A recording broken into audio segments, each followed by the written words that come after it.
Bali APBNP itu anggaran untuk sektor transportasi sangat minim untuk menggunakan ruang fiskal baru itu. Nah, saya juga postur yang saya dengar postur APBN yang 2014 ini cukup banyak ke kereta api ya.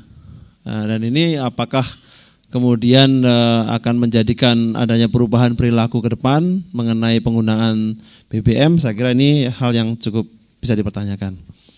Yang keempat, saya ingin menggarisbawahi bahwa, dan ini juga terbukti dari kajian kita untuk Long Term Action Plan Greenhouse Gas Emission tahun 2050 ya.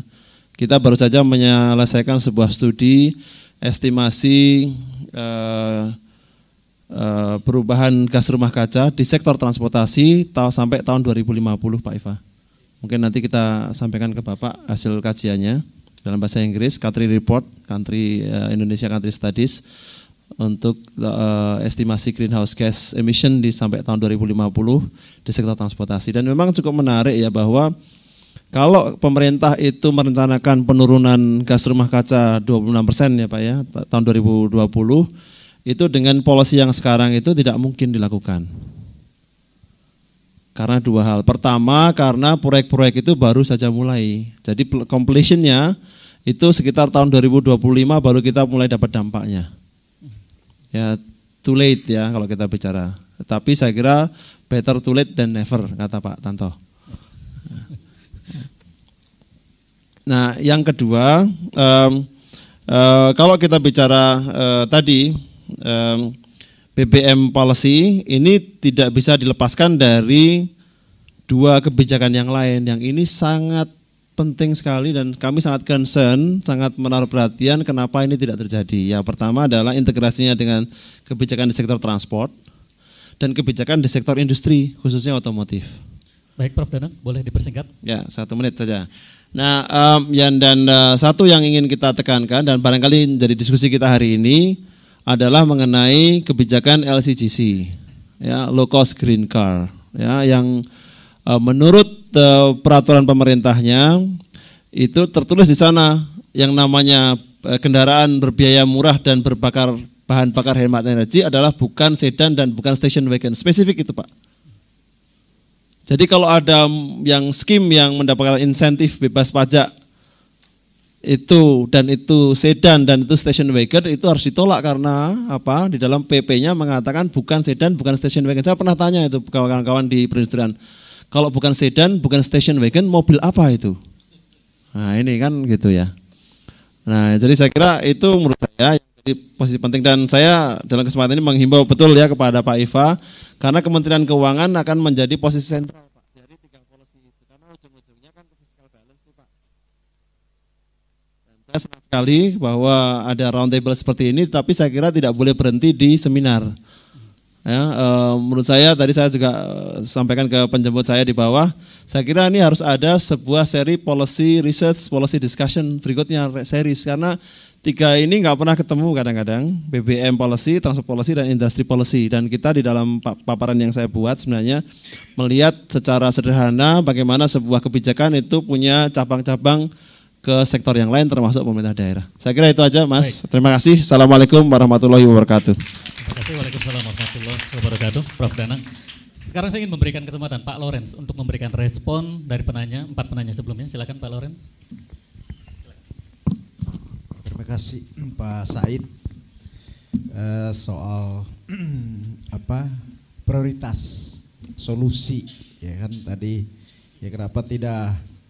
Kalau ini kan misalnya MRT ini kan masih lama, masih sekian tahun. Kenapa tidak dipikirkan soal kemacetan dulu? Saya pikir saya sepakat itu Pak. Berarti ini kita menyelesaikan jangka pendek yang harus kita selesaikan.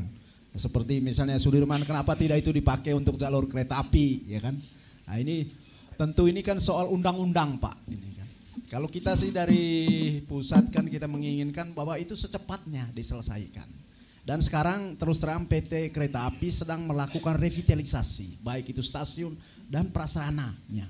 Dan ini kan kita lihat sekarang kereta api sudah memberikan pelayanan, walaupun tadi apa yang disampaikan oleh tadi dari Bapak, ini dari Stan, bahwa sekarang animo masyarakat ini kan sudah tinggi terhadap menggunakan kereta api. Tapi mungkin soal frekuensi supaya ditambah.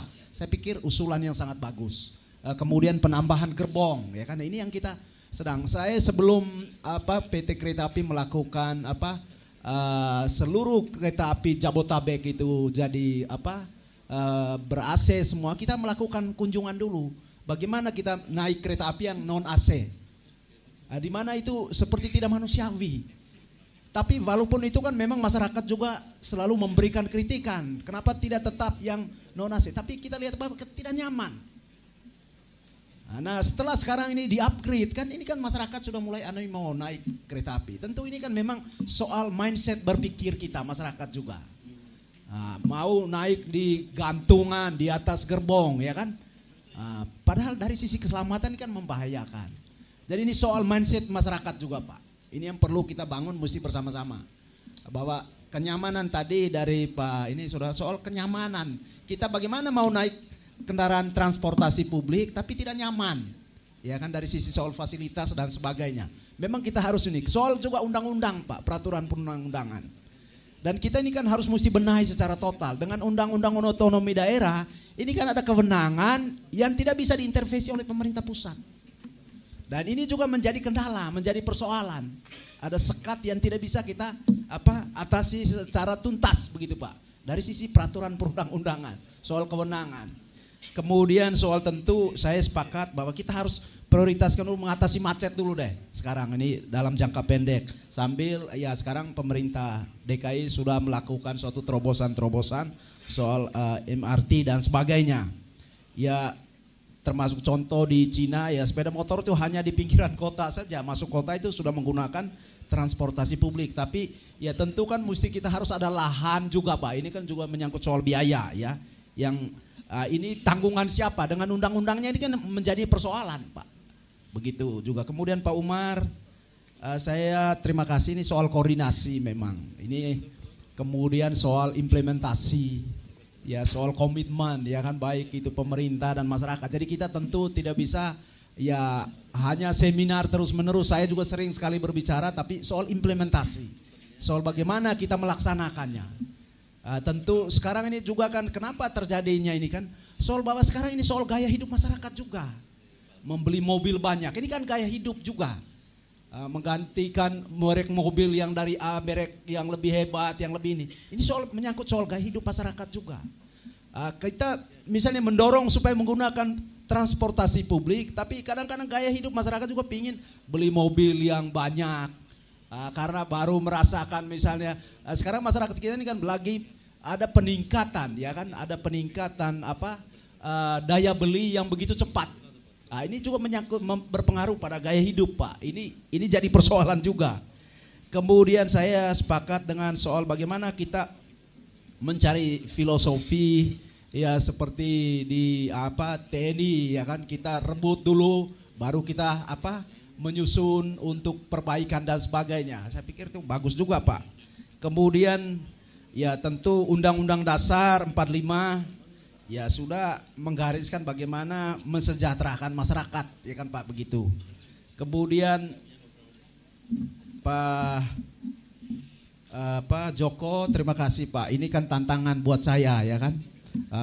Tentu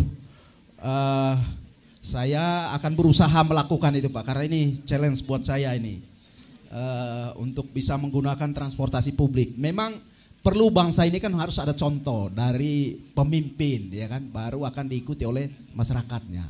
Kan biasanya begitu masyarakat kita. Saya pikir itu beberapa hal yang perlu saya memberikan respon. Terima kasih. Ya, saya ingin memberikan kesempatan sekarang kepada Mas Fadli terlebih dahulu. Mas Fadli, silakan tanggapan Mas Fadli.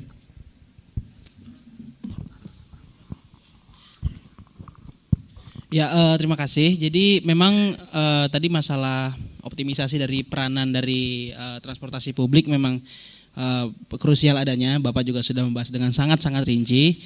Jadi sekali lagi berbicara dari aspek, ya karena saya juga pengguna transportasi umum, di samping saya juga menggunakan motor karena beberapa alasan. Cuma kita melihat memang alhamdulillah ada sedikit kemajuan. Kalau kita meninjau beberapa tahun yang lalu, orang berpikir malas naik transportasi umum khususnya di DKI Jakarta. Komuter lain malas naik komuter lain. Tapi semakin kesini sedikit ada perubahan yang patut kita apresiasi. Publik juga semakin berpikir, kayaknya di jam-jam segini enakan pakai kereta deh. Atau di jam segini enakan pakai motor dan di jam segini enakan pakai angkot.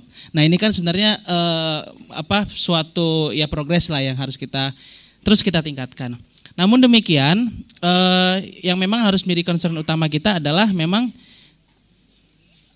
polanya yang kami pandang dari sisi anak muda adalah memang harus menjemput bola. Artinya bahwa saat kita komplain seperti Bapak sampaikan tadi bahwa orang Indonesia malas, selain kita memang harus memaksa orang Indonesia untuk tidak malas, tapi pola menjemput bola juga itu harus ada. Nah, pola menjemput bola yang saya maksudkan tadi adalah yaitu masalah kenyamanan. Nah, kita lihat tadi memang kalau masalah biaya, kenapa orang misalnya pilih motor? Oke, karena motor saya pernah mencoba sendiri dari kampus Depok ke kampus Salemba itu cukup dengan 1 liter. Ya dengan macet sedikit bisalah pulang pergi. Tapi ada case di mana aspek kenyamanan itu menjadi pertimbangan utama saya dan beberapa teman-teman sehingga ya sudah naik kereta. Kalau tidak salah sekarang tarifnya 3.000 untuk sampai ke stasiun Cikini. 3.000 ke sana, 3.000 bolak-balik itu sudah 6.000. 6.000 ditambah dengan sampai ke kampus Salembanya 2.500 kalau tidak salah itu sudah 11.000. Oke, 11.000 tidak masalah lah, sedikit lebih mahal dibandingkan 6.500 dibandingkan dengan 1 liter bensin 6.500. Mengapa? Karena aspek kenyamanan. Nah, inilah yang memang dari fakta lapangan mungkin dari sisi analisis kebijakan sudah disampaikan tadi.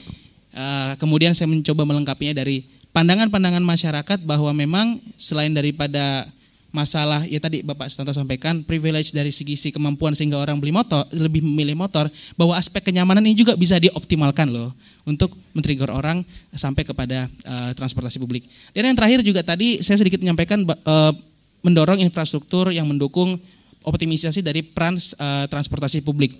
Ada satu yang tadi kelupaan, bahwa infrastruktur untuk fasilitas penghasil energi alternatif juga harus didorong. Karena concern kita juga kenapa kita ingin meningkatkan peran transportasi publik selain daripada mengatasi konsumsi BBM juga ramah lingkungan. Nah, disinilah momen kita juga bagaimana anggaran untuk infrastruktur juga didorong untuk peningkatan mutu dan penambahan jumlah fasilitas yang berorientasi pada energi alternatif. Terima kasih. Baik, kita berikan aplaus untuk Mas Fadli. Pak Irva. Silakan Pak Irva, mohon singkat padat Pak Irva. Ya, terima kasih. Ada 4 hal yang ingin kami sampaikan di sini. Pertama adalah tentu kami sangat mendukung sekali subsidi tepat sasaran dan juga kita sangat berharap jumlah subsidi juga semakin berkurang karena akan lebih baik kalau dananya digunakan untuk kepentingan yang lebih besar seperti untuk pengadaan infrastruktur, untuk transportasi publik diantaranya. Kemudian yang kedua, dan ini saya kira adalah kesepakatan tidak hanya pemerintah tapi juga tentu dengan Pak Loren dan teman-teman di DPR ini perlu ada kesepakatan bersama karena kami khawatir ini memang adalah kebijakan yang sudah disepakati oleh pemangku kepentingan dan ini dari waktu ke waktu kita berharap dengan semakin meningkatnya pemahaman masyarakat kita dan tentu aspek-aspek yang di luar daripada yang terkait dengan politik mungkin bisa dapat dikurangi. Ini masalah edukasi saya pikir dan juga kepahaman masyarakat kita. Yang kedua, pemerintah pusat senantiasa dukung Pemda, pemerintah daerah yang merealisasikan program-program transportasi massal. Dan tadi kami sudah singgung, contohnya Jakarta, kami juga akan coba dukung juga pemerintah kota Surabaya. Nah, di sini juga kita akan mudah-mudahan bisa direalisasikan tahun ini atau paling lambat tahun depan itu adalah hibah bersaing.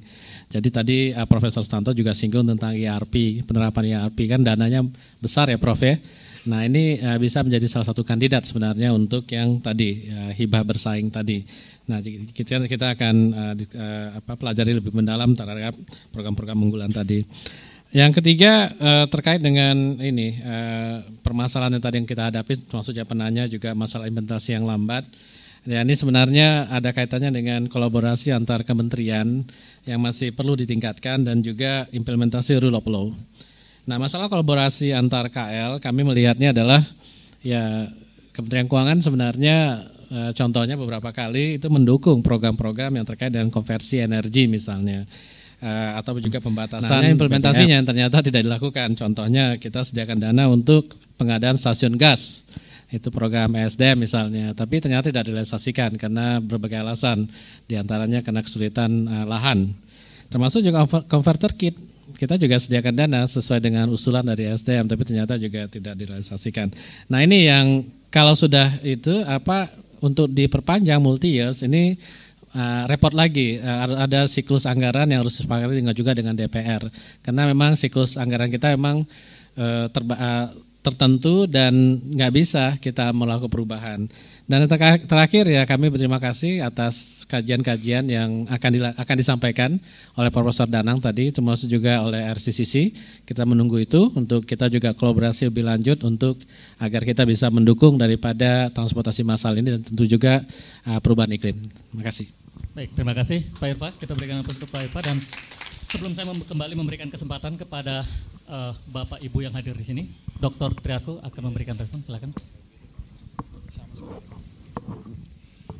Baik, saya sedikit saja, tapi ini mungkin juga tidak sepenuhnya terkait dengan kasus atau perihal terkait dengan perubahan iklim.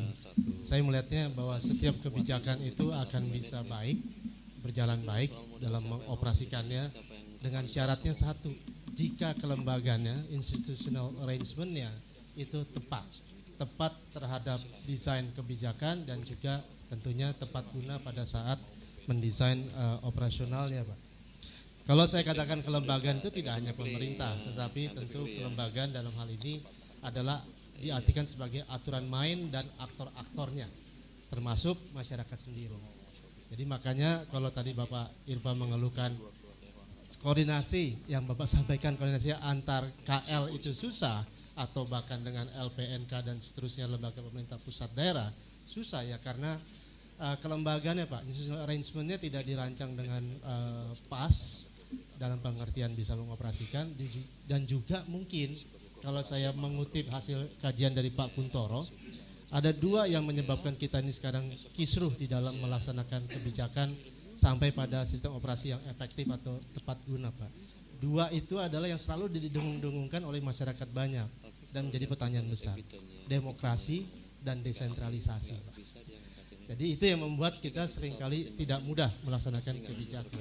Contoh seperti yang disampaikan Pak Tanto tadi, dan juga mungkin ini konteksnya perubahan iklim, tidak mungkin Jakarta bekerja sendiri, karena secara sistemik, kontinum, ada hulu hilir, ada juga origin dan destination. Siapa sih yang di Jakarta yang berkegiatan di Jakarta menggunakan kendaraan? Kan tidak hanya orang Jakarta, Pak.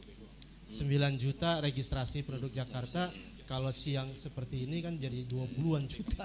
Padahal APBD-nya adalah tidak untuk yang lebih dari 9 juta tadi. Sehingga fasilitas yang dibangun juga sebenarnya fasilitas untuk 9 juta secara per kepalanya. Nah itu juga bagian-bagian yang menurut saya tidak mudah. Dalam perubahan iklim juga yang dia sifat by nature-nya adalah kontinum lintas daerah, tidak mungkin hanya dibebankan pada pendekatan-pendekatan wilayah administrasi. Nah ini juga konstruksi dari kebijakan kita, institutional arrangement dan sistem operasinya yang mungkin perlu dilihat kembali, Pak, untuk bisa tadi subsidi itu untuk siapa institusinya dan siapa yang bisa melaksanakan dengan tepat guna. Itu yang lainnya sedikit saja saya mohon maaf Mas Agus, tambah setengah menit mungkin. Jadi kalau menurut saya bicara transportasi, memang apa yang saya pelajari, kebetulan saya juga ngajar transportasi, itu sedikitnya secara teknis ada 3 hal yang menjadi perhatian dan selalu terkait satu sama lainnya, yaitu sistem transportasinya, transportasi demand dan nodes-nya. Nodes itu sebetulnya pusat-pusat kegiatan, di mana origin dan destination dan kapan saja mereka akan berpergian, tadi yang disebutkan pagi, siang, sore, sampai malam, tengah malam. Itu sangat tergantung dari bagaimana kita mendesain satu daerah atau kota.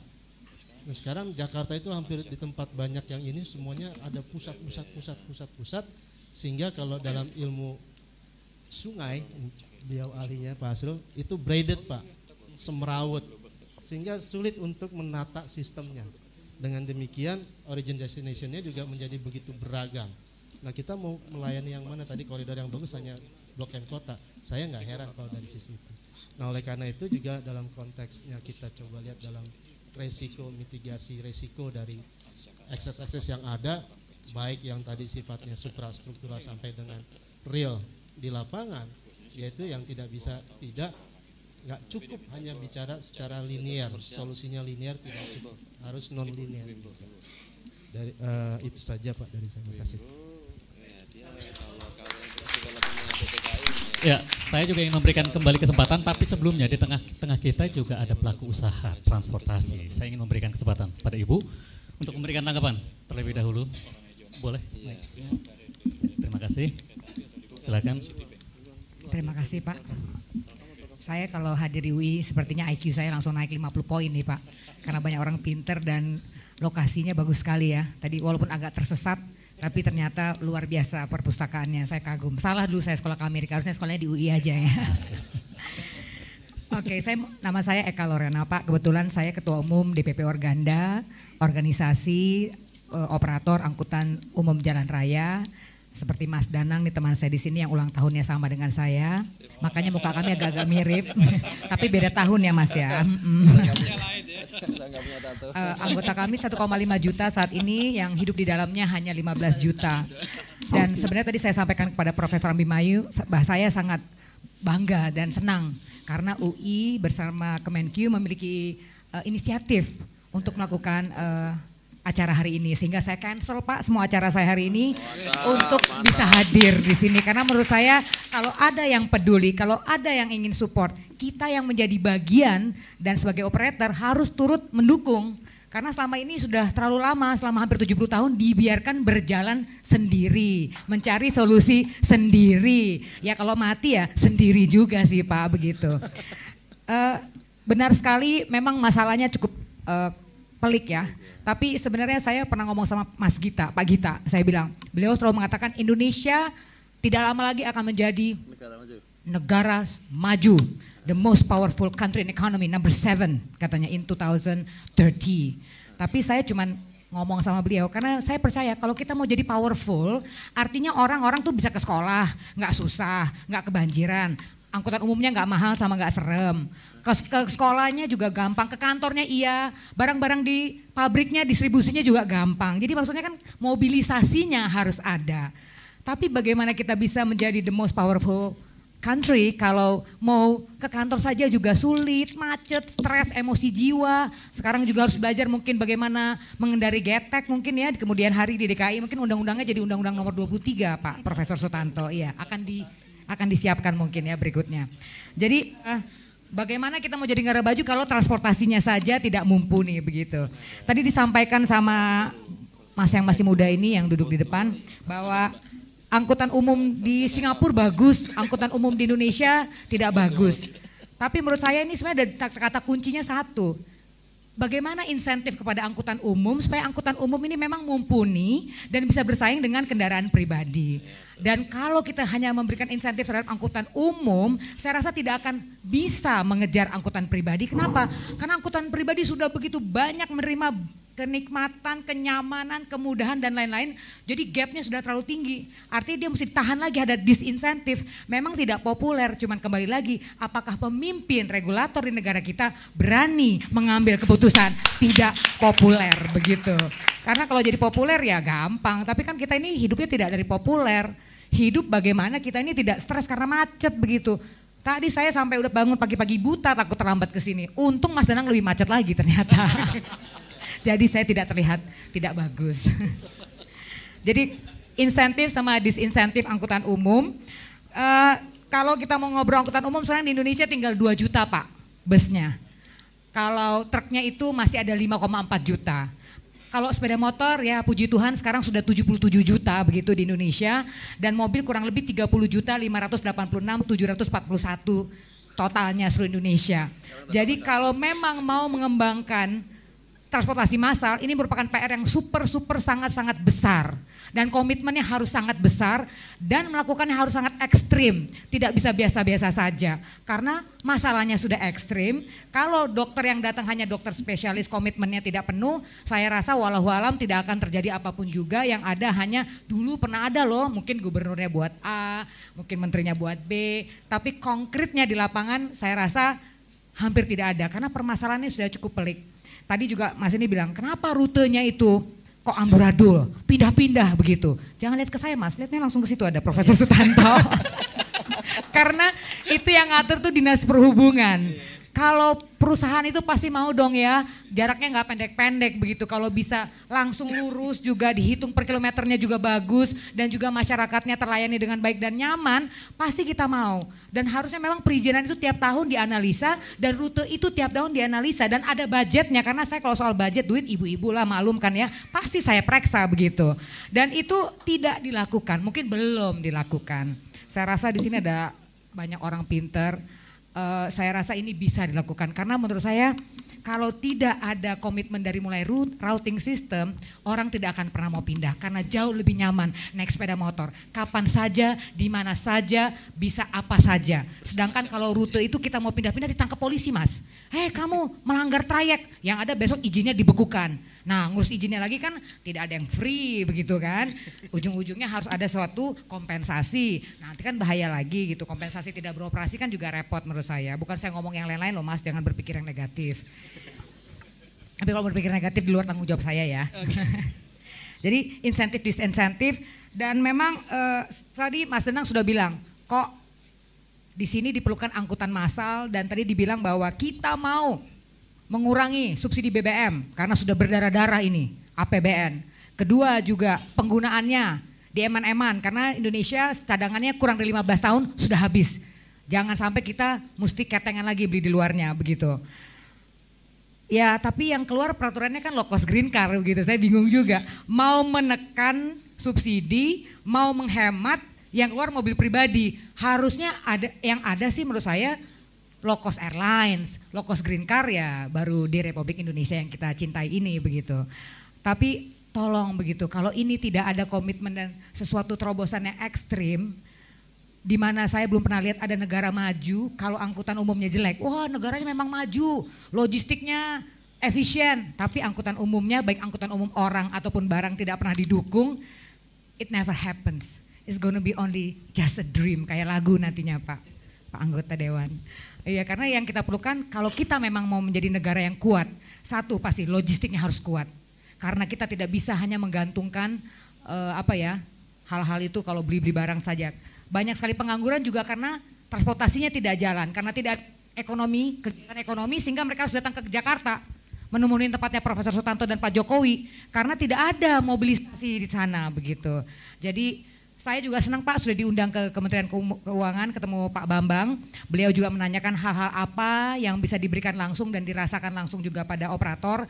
Karena karoseri kan komplain ya, kita kan minta Pak kalau bisa bus-bus itu juga langsung ada window 5 tahun. Bagaimana terjadi revitalisasi terhadap angkutan umum ini baik orang untuk ataupun barang. Karena ini Pak ada 7 juta di Indonesia, 70% umurnya sudah di atas 30 tahun. Jadi mungkin lebih tua dari adik-adik yang kuliah di sini semua truk itu. Jadi tidak heran kalau lagi mau menanjak di Hotel Ciputra itu sering buat macet kan?